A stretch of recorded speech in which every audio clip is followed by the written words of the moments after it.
This is Christie Williamson. He spent most of the 21st century in the city of Glasgow, but he comes from Yell.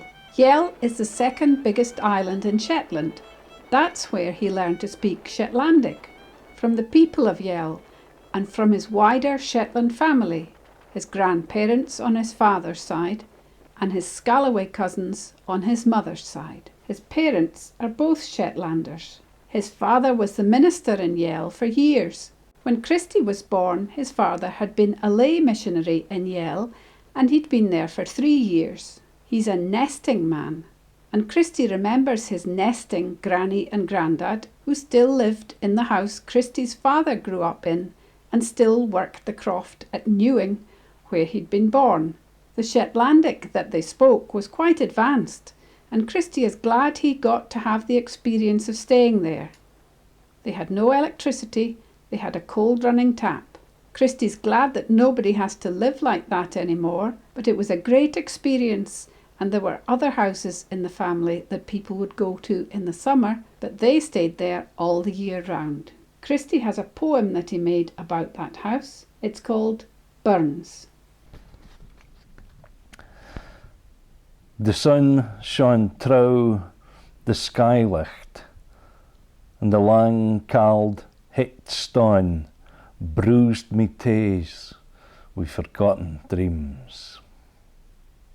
Oe and feathers and body het kept that corner of hoose at me heart for being as cauld as the air. A hand, a pyjama'd arm, oh, get to the morning, pull socks onto itchy feet.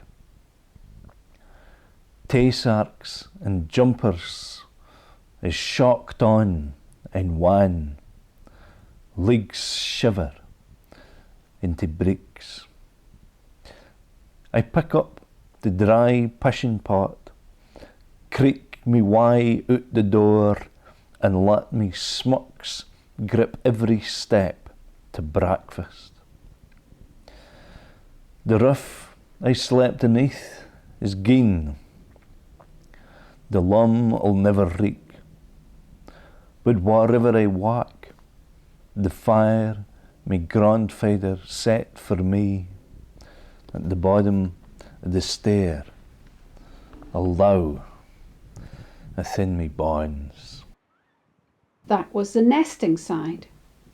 His mother was from Scalloway, although on her mother's side she had quite good Yell credentials. Her mother's father was a Yell man, a Yell Houston from Graveland in Walfirth. She was one of 8, so there was a lot of these more Scalloway voices in Christie's life as well. And they've continued tickling his ears since his parents moved back to Scalloway in 1999 to the house Christie's mother grew up in.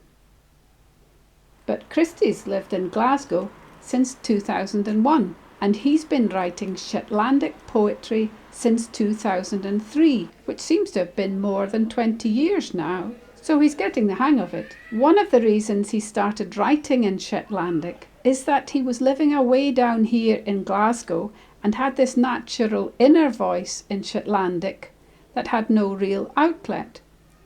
It would find a way out if he phoned his parents, or if they came down, or if he went up. His brother lives in Edinburgh, and there are other Shetlanders in Glasgow he would see. He would see Chris Stout now and again, and they would have a yarn. What did they make of Glasgow? Any time I came to Glasgow, it was too big for me brain to cope with, I think. Bless thee, boy. I bumped into Freya no that long ago. Oh boy. Yeah. And she's on the south side, I She's out on the south side, yeah. And I think there's a contingent in that part of the world as well. Yeah. I'm still kind of figuring that.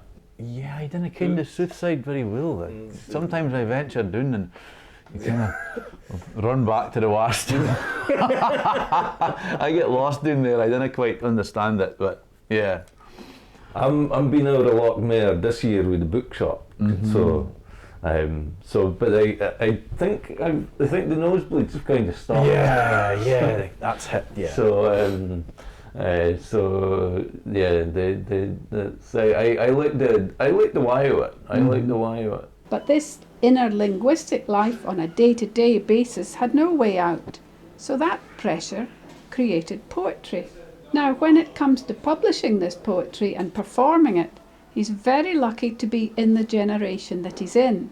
He has very good precedents in Shetlandic literature in the form of Robert Allen Jameson and Christine de Luca, who've made Shetlandic poetry and literature a real vital part of literary life in Scotland and even further beyond.